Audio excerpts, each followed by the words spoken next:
percaya nggak percaya, tiba-tiba kok aku tuh kok sangat menemukan kedamaian gitu. Artinya Bismillahirrahmanirrahim. Ya ayyuhalladzina amanu udkhulu fis-silmi kaffah. Assalamualaikum warahmatullahi wabarakatuh. Alhamdulillahirrabbilalamin. Wassalatu wassalamu ala rasulillah. Senang sekali berjumpa di channel Dondita dan Geraha Mu'alaf Jakarta.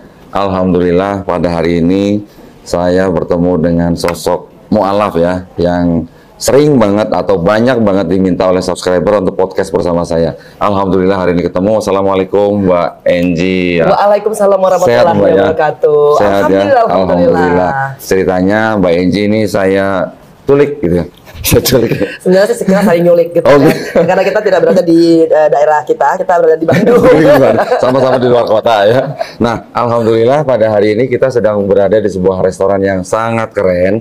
Ini adalah restoran Kaluna Aude di Jalan Dr. Cipto nomor 24 daerah Pasir Kaliki Bandung ya. Terima kasih banyak buat Teh Ranti ya atas cemilan cepuluhnya yang ada di sini. Alhamdulillah ini jadi bikin nggak konsen ini ya. Gimana dong? Jadi kita nyemil dulu atau ngobrol dulu? Boleh sih sambil-sambil gitu kan. Alhamdulillah. Mbak Enji, saya nih banyak pertanyaan buat Mbak Enji ya. Mbak Enji ini kan ya mungkin sebuah sosok yang banyak memang disorot orang karena juga alasan mu'alaf. Ya. Sudah berapa tahun Mbak Enji mu'alaf? Saya mu'alaf sebelum menikah dengan almarhum Mas Aji. Jadi maksudnya di pas harinya itu ya dimualafin gitu. Dan terus terang kalau boleh tanya kenapa mualaf, ya ikut Mas Aji. Tahun berapa tuh Mbak? Itu 2008. Oh, udah jauh lebih lama. Duluan aku ya. 7 tahun, 6 tahun sebelum saya berarti. Iya. Saya 2014. Saya masih ingat dulu saya pernah riding bareng sama almarhum Mbak. Ya Allah, iya tadi aduh ya Allah. Tapi nggak pernah kenal Mbak Enjinya. Iya. Terus sekarang ya, alhamdulillah. Qadarullah kita sekarang ketemu sudah muslim dua-duanya. Iya, alhamdulillah ya. Alhamdulillahirabbil Jadi ini sebuah anugerah berarti Mbak dari Allah Subhanahu wa taala. Nah, Mbak Enji kan ya memang sudah banyak yang tahu ceritanya. Tapi boleh dong Mbak ceritain sekali lagi di channel Geraha Mu'alaf Jakarta dan Dondita nih supaya pemirsa juga lebih tahu, mungkin ada yang belum diceritain di sono atau mungkin ada yang lupa gitu. Kapan mualafnya? Iya, kemualafan Mbak Enji. Yang pasti mualaf itu karena menikah dengan Mas Aji. Jadi memang tuh Mas Aji kan datang ngelamar aku 3 kali. Nah, pertamanya ditolak, keduanya ditolak, ketiganya ada kompensasi. Ya sudah kalau gitu masing-masing aja agamanya. Oh gitu. Waktu itu begitu. Ya, jadi pertamanya ayah saya bilang kalau kamu sayang anak-anak, kamu kembali ke Reza. Terus kedua Mas Aji bilang udah sih aku coba lagi gitu. Kedua dicoba lagi gitu kan, kata ayah saya ya nggak mungkin karena kalau misalkan Enji nggak akan bisa kawin dengan Aji karena beda agama. Nah ketiga mesti coba lagi gitu. Nekat juga ya. Alhamdulillah ya jadi kianum duha menjabat Said hari ini ya kan. Nah ketiga akhirnya karena saja bilang ya udahlah kayaknya emang harus kawin lari Enji gitu. Kawin lari capek dong kawin lari. Lari melulu gitu ya. Dan ya sudah pas menikah, di hari yang sama juga dapat surat mualafnya. Mbak Enji berarti pada hari itu langsung pindah agama? Iya.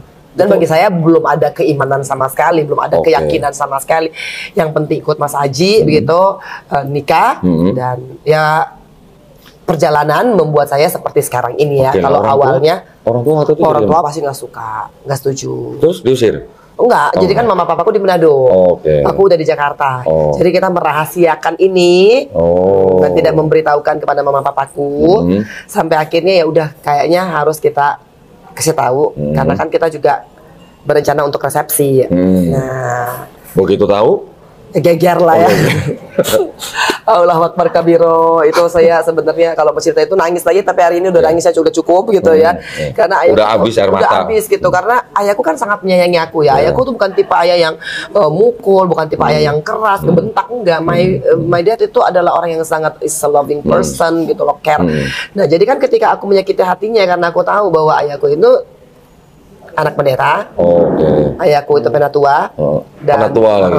Penatua, jadi itu pasti akan melukai, menyakiti lah, karena status beliau ya di gereja ya. Ya pertama ada keyakinan juga, keyakinan ayahku bahwa harus Nasrani dan juga mungkin pressure dari lingkungannya. Mama? Apalagi? Sampai guling-guling? Guling-guling sih enggak, cuman menyayangkan aja. Nah, teman kan gini, Mbak Enji ya. Saya juga sering kan membantu orang masuk Islam, Iya. bersyahadat, sering. Mereka punya permasalahan yang nggak jauh-jauh beda lah, ya, Iya, sama pasti, mualaf-mualaf yang pasti, lainnya. pasti. Ada yang bahkan sampai diusir, bahkan sampai ada yang dipasung. Allah Akbar. Dipasung, Mbak, ada yang begitu ada. Kebanyakan yang diusir ya kita bisa tampung. Tapi kalau mau dipasung bagaimana? Kan susah kan? Kita Aduh, harus aduh. mediasi segala macam. Jauh-jauh ya, tapi emang ada yang begitu. Ada yang begitu. Ada yang begitu. Ya, sampai hari kita minta tolong ketua lingkungan dan dibantu dengan ormas, mediasi dengan pihak keluarga, ada yang sampai begitu. Ada juga yang dikurung, nggak Turut boleh prihatin ya, keluar. turut prihatin, benar. Kami sering menampung mualaf-mualaf yang terbuang dari keluarga, ya. Ada yang ikut kami berapa bulan, terus kemudian baikan dengan keluarga. Ada juga yang seperti Nono yang Melisa, no. Kenapa Melisa? Ini contoh yang sangat nyata nih, karena kan hampir sering ikut saya nih. Dibuang? Sampai sekarang nggak boleh balik ke rumahnya.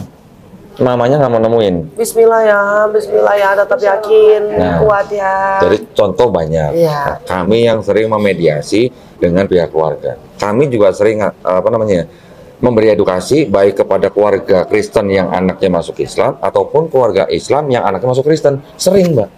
Oh, Oke. baik. Jadi menjadi kayak apa lah ya, Ya. tempat tampungan lah ya. Banyak juga keluarga Islam yang datang ke saya anaknya mau murtad.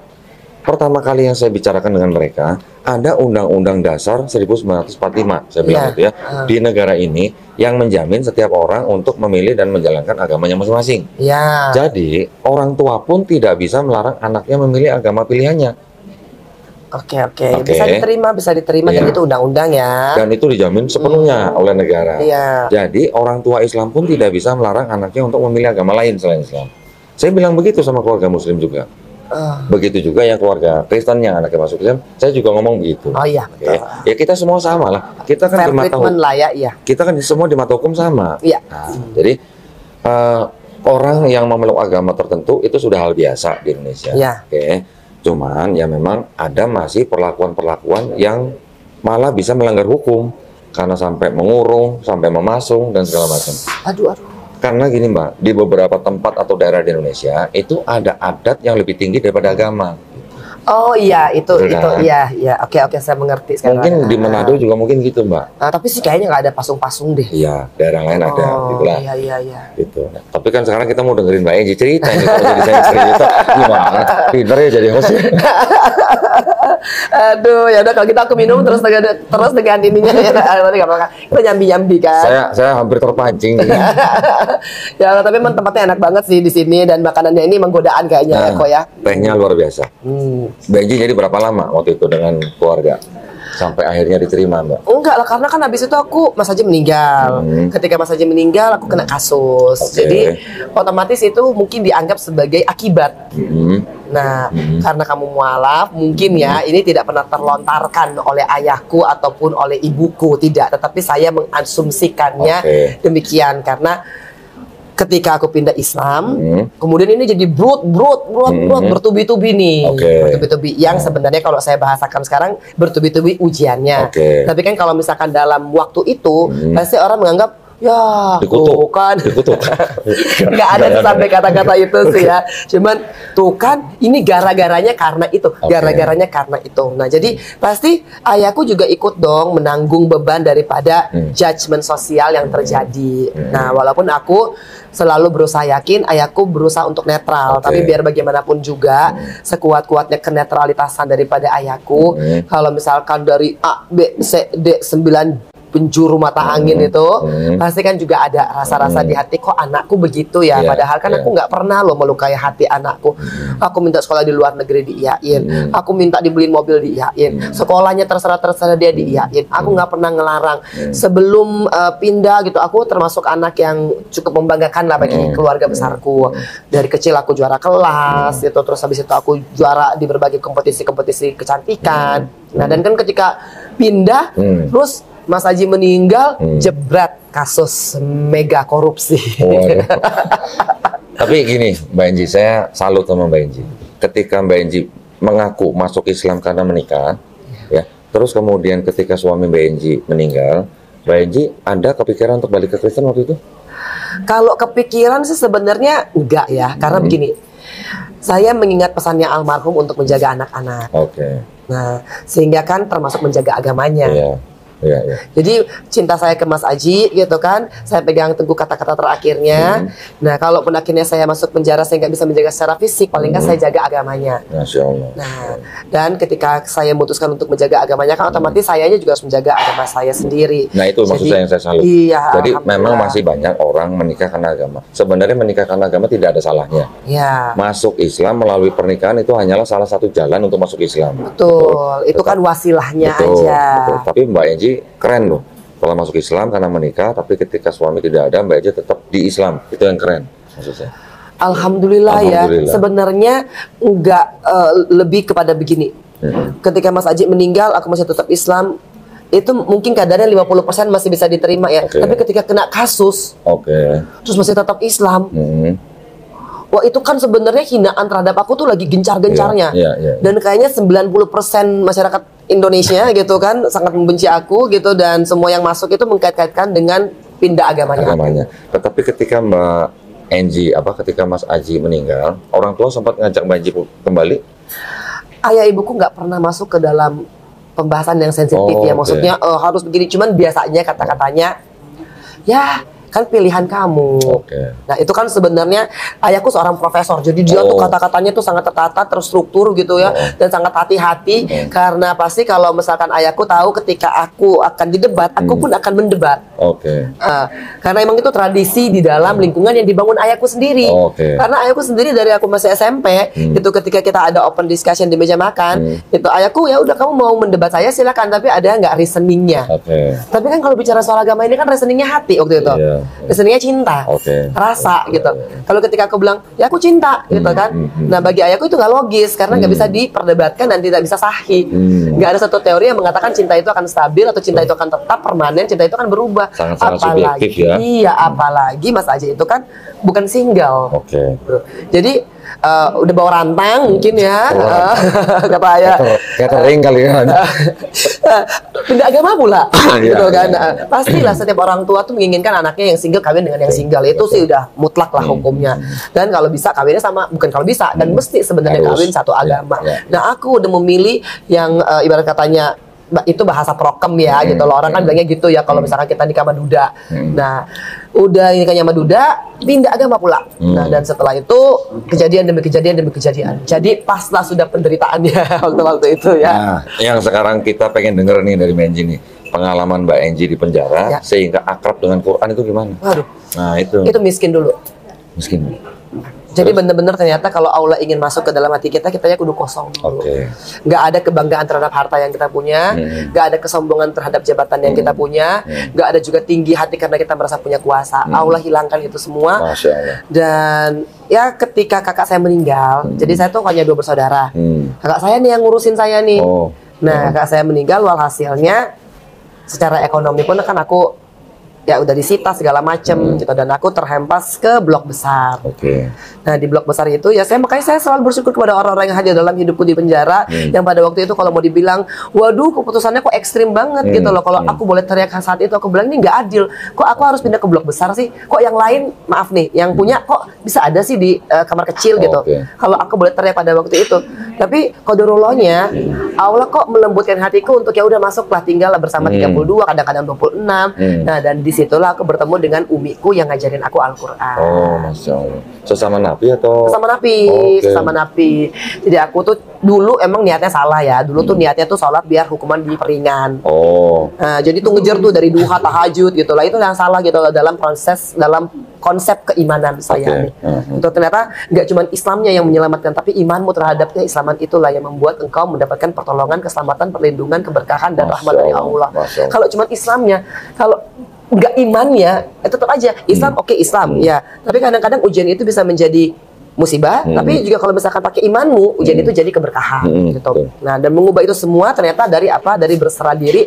Ya sudahlah kalau gitu, aku mau jadi Islam yang muslim, Islam yang Masya berserah Allah, diri. ya. Ditempatin di mana aja nggak apa-apa. Dibilang sama masyarakat ya wes gitu kan. Ya. Dikunci sementara kita ngeliat kok yang lain bisa keluar sih gitu. Nah, proses-proses itulah yang akhirnya membuat aku tuh menerima keadaan dan Umi ini dihadirkan. Masya Allah. Lulusnya Al-Fatihah tuh 13 kali kok. Hah? Waduh, susah banget tuh Al-Fatihah awal-awalnya. Kan namanya baru pegang Al-Quran ya. Dan karena aku tuh Mas Aji meninggal, aku tuh masih yang sholat pakai contekan. Oh, oke. Jadi tuh ngelihat gitu kan, Allahu Iya, Akbar iya, gitu kan, iya. ngeliat lagi Iya, iya, gitu iya. kan. Nah, masuk penjara tuh bener-bener kan akhirnya tuh.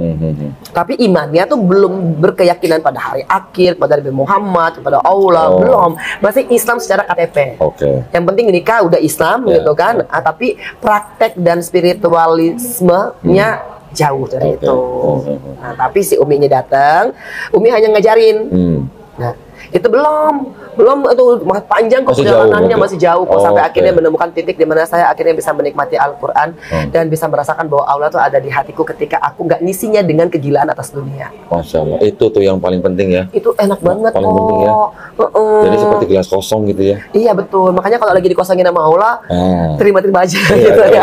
lagi dikosongin, berarti itu lagi disiapin yang baru gitu Masya ya. Allah loh Itu itu. kan, Heeh. Masya Allah. Karena kan kalau mau dikuras ini harus dikuras benar-benar. Iya, betul. Kalau masih nyisa, dia bisa mengotori akan masuk yang bersih. Betul, betul. Harus dibuang dulu yang kotor. Betul. Nah, Baru buangnya bisa. itu tuh, Yang sakit. tersiksa kok. Tersiksa. Aduh ya Allah, ya Rahman ya Rahim. Sementara aku itu kan terlahir dari keluarga yang alhamdulillah lumayan cukup ya. Ya. Artinya nggak kaya, nggak miskin, tapi aku masih bisa sekolah ke luar negeri. Cukup lah ya, cukup lah. Mau sekolah ke luar negeri cukup, Iya. mau beli gunung cukup. Alhamdulillah. Alhamdulillah. Alhamdulillah, maksudnya nggak pernah ngerasain susah lah. Ya, ya, Gitu dari kecil. Nah, tiba-tiba kan masuk pindah Islam, udah kena kasus, dihina orang, masuk penjara, tidurnya gabung sama orang lain, udah gitu ngalamin pas abis udah nggak ada begininya, aku harus rela jadi ya kepala geng lah jadinya ya. Kepala geng. Ya kan Wah. buat hidup, maaf ya kalau aku agak preman di sana. Ada geng-gengan. Aku mohon maaf karena memang aku harus melakukan itu demi ketemu sama anakku. Oke. Kita mungkin terlihatnya, ya Allah itu Bu Eji tuh sadis banget loh. Misalkan kalau ya, namanya kalau lagi berantem sesama napi ya kebayang lah begitu ya. Berantem juga, berantem juga. Demi mempertahankan hidup saya di dalam dan demi bertemu dengan Keanu aku harus melakukan itu. Insya Allah. Karena kan udah nggak punya ini kan, jadi ini yang dipakai. Waduh. maaf buat semua yang pernah saya ini ya gertak sih gitu kan, senggol sih enggak. Luar biasa ya. Ya Allah. Nah, ketika Mbak Enji sudah mengenal Quran, sampai akhirnya Mbak Enji cinta dengan Quran ini berapa lama, Mbak? Jadi pas ujian Al-Fatihah itu, nah sudah mulai menemukan kenikmatannya. Oke. Kan? Gini, jadi pencapaian kan. Ya Allah, aku bisa loh Masya Allah. ngomongin gitu loh, ngomongin go gitu Ya. kan. Kok aku ternyata bisa, kok lidahku ternyata bisa ya. Aku bisa menempatkan lidahku itu di dekat langit-langit Oh, ya, antara ya. tenggorokan dalam dan langit-langit. Kok bisa? Ya. Ketagihan. Ya. Gitu. Nah, setelah Sorry Mbak, saya potong. Ketika Mbak Enji sudah bisa sholat tanpa membaca, rasanya gimana, Mbak? wah, itu apalagi kayaknya kan pencapaian demi pencapaian Iya, kan. iya. Habis Al-Fatihah kan berarti aku udah bisa dong Iya. salat tanpa ngebaca teks Iya. gitu kan. Walaupun aku masih membaca Al-Qur'an yang Latin. Oke. Nah, karena kan agak berat nih gitu untuk baca yang Arab beneran. Setelah itu udah nikmat, alhamdulillah gitu. Percaya nggak percaya tiba-tiba kok aku tuh kok sangat menemukan kedamaian gitu. Artinya temen nggak datang juga nggak apa-apa, teman-teman nggak kunjungan lagi nggak apa-apa, kakakku akhirnya meninggal jadi aku nggak ada yang begitu memperhatikan juga, aku merasa nyaman dan hanyut di dalam bacaan Al-Qur'anku. Oke. Aku kok merasa kayak punya temen ya, gitu. Terus ketika tiba-tiba aku lagi punya masalah, aku baca gitu, alhamdulillah ya, kok kayak semua itu adalah jawaban daripada semua permasalahan Masya aku. Allah. Nah, tapi sebenarnya bukan itu kan, karena aku lagi banyak masalahnya gitu kan. Jadi pas baca Al-Qur'an ya ketemu lah jawaban atas permasalahan. Iya, Karena iya, semua iya, permasalahan yang aku alami itu rata-rata Iya. ada di dalam Al-Qur'an. Karena memang banyak orang, ini yang saya baca ya, banyak orang mengaku yang awalnya tidak kenal Quran, ketika mereka membaca Quran, Quran itu seolah-olah berbicara kepada dirinya. Ya, iya, ada Begitu, juga Mbak? seperti itu, tapi lebih dalam dari itu. Oh. Kayak kita punya temen loh. Kalau dia kayak bicara kan kayaknya wah hantu banget gitu ya. Iya, iya, Tapi iya. ini lebih kepada tenang. Oke. Dan ini yang I miss this gitu loh untuk bertahun-tahun. Dan ini sebenarnya aku cari gitu loh. Ternyata bukan di barang mewah, bukan di mobil, bukan di tas-tas branded. Kok tenang banget ya, kok baca Al-Quran kok bisa tenang banget ya. Tapi itu kan melalui proses demi proses. Walaupun aku tahu suaraku nggak bagus, aku coba ngaji. Ternyata kok itu feeding my soul ya. Masya Allah. Dan kayaknya sih itu anugerahnya Allah. Masya Allah. Jadi akhirnya hafal berapa juz? Tiba-tiba, nah jadi tiba-tiba, karena mungkin kita sering juga gitu ya, tiba-tiba pokoknya aku lagi hataman, Dan kok aku bisa nih 1-2 justru kok tanpa ngelihat Al-Quran. Masya Allah. Nah, salah satu ustadz yang melihatku, lah Mbak Enci kan hafal Al-Quran ya? Aku bilang, aku nggak intendly untuk menghafal. Maksudnya nggak yang aku baca, hafal. Enggak. Gimana? Ini mengalir aja. Tiba-tiba mungkin karena kita juga emang ada program hataman di dalam ya. Jadi kan pasti nggak kita hataman terus dong ya.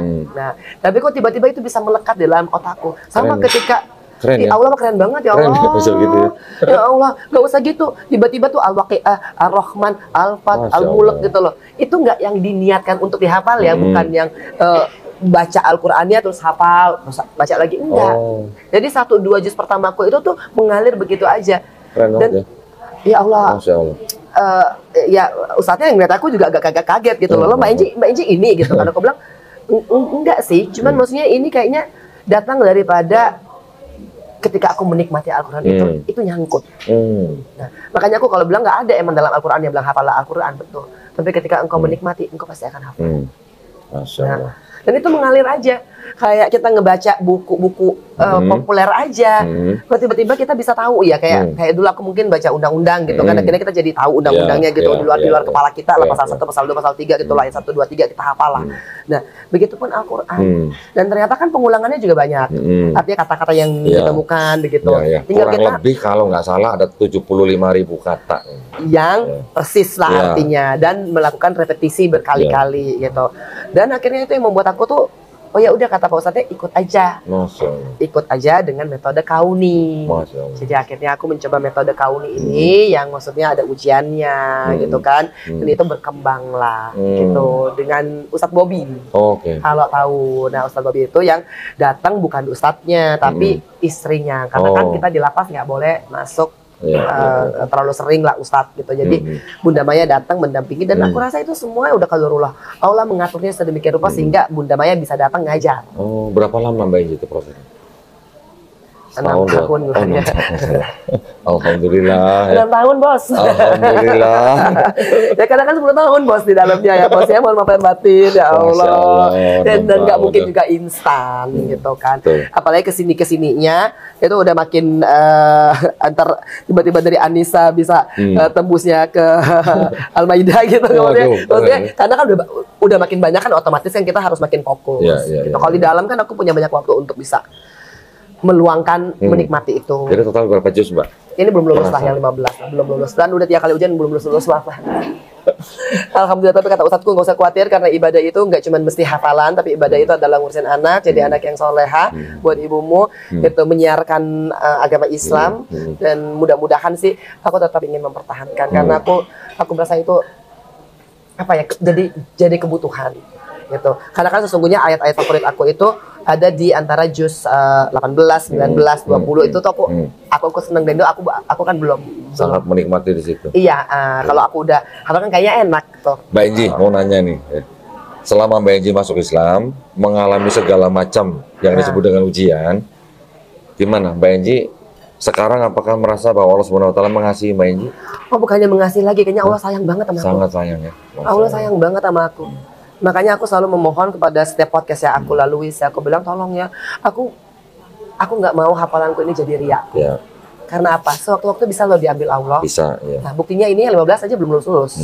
Ya kan, artinya kan kita tidak boleh membanggakan apa yang kita punya ini karena emang ini bukan milik kita. Tetapi mudah-mudahan di setiap titik yang aku sharingkan, aku ingat ada 1-2 ayat yang aku bagikan yang mudah-mudahan bisa jadi kekuatan buat mereka dan jadi apa pengingat buat diri aku sendiri. Mbak Enci bisa sampai hafal 15 juz juga kan diizinin Allah. Alhamdulillah. Kalau udah diizinin sampai ya, wah itu mah keterlaluan ya, jangan sampai ya. Makanya kita nggak boleh, ibu katanya, oh ini aku loh, enggak, karena ini nggak ada apa-apanya kalau bukan karena Allah. Kulillah memalikal mulki tu'til mulka man tasya wa tansil mulka mimman tasya wa tu'izzu man tasya wa tu'zillu man tasya bi yadikal khairu innaka ala kulli syai'in qadir. Itu kan menetapkan bahwa haknya Allah loh untuk memuliakan engkau ataupun menghinakan engkau. Tapi kalau aku titipkan ini ayat-ayat, tolong jangan buat kamu sombong ya.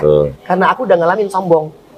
Banget. Sebelum diisi. Iya. Dan diambil semuanya. Aku nggak mau. Aku selalu bermohon agar supaya aku insya Allah meninggalnya dalam keadaan husnul khatimah. Mudah-mudahan Al-Quran dalam genggaman. Amin.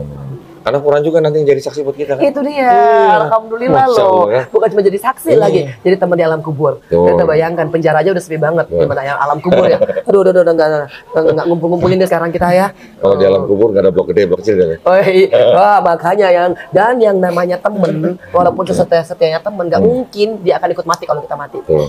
Tapi yang namanya Al-Quran adalah teman yang nanti bisa menemani kita di dunia dan bisa Masya juga Allah. menemani kita di alam kubur. Insya Allah jadi saksi buat kita ke akhirat. Amin, amin. Dan saya juga sangat senang dengan falsafah di dalam Islam ya Mbak ya. Bahwa walaupun orang mau diuji seperti apapun, melakukan kesalahan seperti apapun, melakukan dosa seperti apapun, tapi orang itu bisa menjadi orang paling baik ketika dia mau bertobat. Betul kan Mbak ya? Itulah. Ya. Jadi sebaik-baiknya manusia adalah manusia yang bertobat gitu. Dan Allah tahu bahwa kita akan melakukan dosa. Iya. Sehingga Allah kasih juga caranya agar supaya engkau tobat. Betul. Dan di Islam tuh luar biasa loh caranya loh. Gak ada penghakiman loh. Maksudnya gini, ya udah kalau kamu udah tobat, kamu nggak boleh ngelakuin lagi kesalahannya. Enggak, tapi Allah maha mengerti bahwa kita pasti akan ada lalainya, akan ada abainya. Sehingga Allah siapkan dalam Islam ya, Iya. ada sholat tasbih, ada istighfar, Iya. ada zikir, Iya. ada ngaji, Iya. ada sedekah, dan itu insya Allah bisa menggugurkan dosa-dosamu. Masya Allah. Alhamdulillah ya, enak banget. Ustazah loh. banget ya. Enggak, Masya Allah. Doakan. Ustazah banget. Aduh ya Allah. Mudah-mudahan apa yang Mbak Enji rasakan dan alami itu bisa menjadi inspirasi buat umat Islam yang lain. Iya, tapi kalau belum pernah dirasa, Mm-mm. emang belum bisa apa ya? Kalau saya mengatakan ini dan orangnya itu belum pernah merasakan keajaiban Al-Quran, Hmm. tapi bagaimana mau mengenal keajaiban Al-Quran kalau belum baca kan gitu kan? Iya. Jadi kan ini jadi siklus gitu loh. Tapi kan buat orang yang belum mengalami, kalau dengar cerita yang Mbak Enji ini bisa menjadi inspirasi Mbak. Mudah-mudahan ya. Yang kok. tadinya mungkin malas baca Quran jadi rajin baca Quran. Amin aja dong, baca dong. Yang Masya Allah. mungkin gimana? Yang nggak mau siar atau malas siar jadi mau siar. Iya, ayo. Siar kan itu juga kewajiban buat kita. Betul, Iya kan? betul. Kan kita ini kan ketika kita berjalan di muka orang, itu kita ini kan perwakilan Islam. Iya, jadi mudah-mudahan kita bisa menyiarkan. Saya 7 tahun Mbak mau masuk Islam, yang saya amatin muslimnya dulu, bukan Islamnya. Nah itu, tapi itu betul. Oh, makanya. Kalau saya kan dari sisi yang berbeda ya, karena saya cinta, saya masuk Islam gitu. Nah ini kan analisa yang benar. Tuh, saya waktu itu salah mengamati. Yang diamati muslimnya, orang-orang yang ribut sono, ribut sini gitu. Bukan oke. Islamnya. Iya. Ketika saya ketemu, oh harusnya belajar ajarannya. Baru ketika belajar Islam, oh di Islam ternyata tidak diajari seperti itu. Gitu. Betul. Makanya kalau kita pengen lihat orang itu Islam adalah lihat produknya, apakah dia Muslim, apakah dia berserah diri, apakah dia menyelesaikan ujian hidupnya dengan cara-cara yang ada dalam Al-Quran. Masalahnya kan Mbak, ketika di Islam kita diajarin apa? Setiap bayi yang lahir sebenarnya fitrahnya Muslim. Ketika dia besar dikafirkan sama orang tuanya. Mohon maaf ya. Ini istilah kafir ini loh yang kokoh nih. Kan, Di sini juga ada istilah kafir. Iya, tapi sebenarnya kalau aku tuh lebih banyak mengartikan kafir itu lebih kepada tidak beriman, dan di setiap agama tuh punya kafir-kafirnya sendiri-sendiri Di gitu sini juga ya. ada kata kafir. Artinya Iya. kan udah ada di dalam kitab lah. Dulu ketika saya Kristen, ketika saya mendengar orang Kristen kafir, saya marah. Saya berpikir bahwa kata kafir itu saya tidak bertuhan gitu. Oh, Tidak oke. percaya Tuhan. Iya. Tapi ketika kita sudah menjadi Muslim, kita tahu artinya kafir. Ternyata kata kafir itu adalah kata yang paling lembut. Udah paling lembut banget. Udah paling lembut itu. Udah paling lembut banget. Bener. Tapi juga di dalam Al-Quran itu banyak sekali panggilan itu kepada orang-orang beriman. Ya ayyuhalladzina amanu gitu kan. Betul. Selalu banyak kan begitu. Bukan hai orang-orang Islam gitu. Betul. Jadi sebenarnya iman ini ternyata penentu dari segala-segalanya. Betul. Iya. Karena dari iman inilah kita punya keyakinan. Nah, kalau kita udah yakin, kita pasti insya Allah Allah akan tambahkan ketakwaan. Masya Allah. Terima kasih banyak Sama-sama Mbak loh, Ustazah. Aduh, Tausiahnya ya jangan mudah-mudahan gitu dong, ya. dibalas dengan segala kebaikan. Amin, Sekarang amin. karena dari tadi saya kurang fokus ngeliatin cemilan 10. Iya dia, Punya ya dari Allah. Resto Kaluna Alde ya. Terima kasih banyak. Terima Teh kasih loh. Ranti Terima ya. kasih. Tadi kita udah ngicipin enak banget. Sekarang kita cobain yang lain nih. Iya, tapi aku Masya juga thank you ya, Allah. Thank Kodoni you. dan juga semua timnya. Thank you Iya. very much ya. Masya Allah. Aduh, luar biasa loh. Semoga setiap siarnya Koko itu pahalanya mengalir ke kalian semua. Amin. Amin ya rabbal alamin. Ya. Maaf kalau ada salah kata ya. Ya, terima kasih banyak sekali lagi ya. Sama. Yang Mbak Inji, mudah-mudahan semua diberikan kebaikan, dibalas dengan kebaikan ya. Amin ya rabbal alamin. Baik, terima kasih banyak sekali lagi buat para pemirsa atas perhatiannya. Mudah-mudahan cerita dari Mbak Eji ini membawa inspirasi, juga membentengi akidah kita semua, ya, supaya kita semuanya dilindungi dan dirahmati Allah Subhanahu wa taala. Dan yang terutama kita dihindarkan dari api neraka, ya. Amin. Amin ya rabbal alamin. Baik, kalau begitu kami pamit undur diri. Kita berjumpa kembali di konten-konten selanjutnya. Akhir kata, wabillahi taufiq wal hidayah. Wassalamualaikum warahmatullahi wabarakatuh. Waalaikumsalam Sekali lagi, warahmatullahi Mbak, wabarakatuh. terima kasih banyak. Ayo kita serbu. Oke.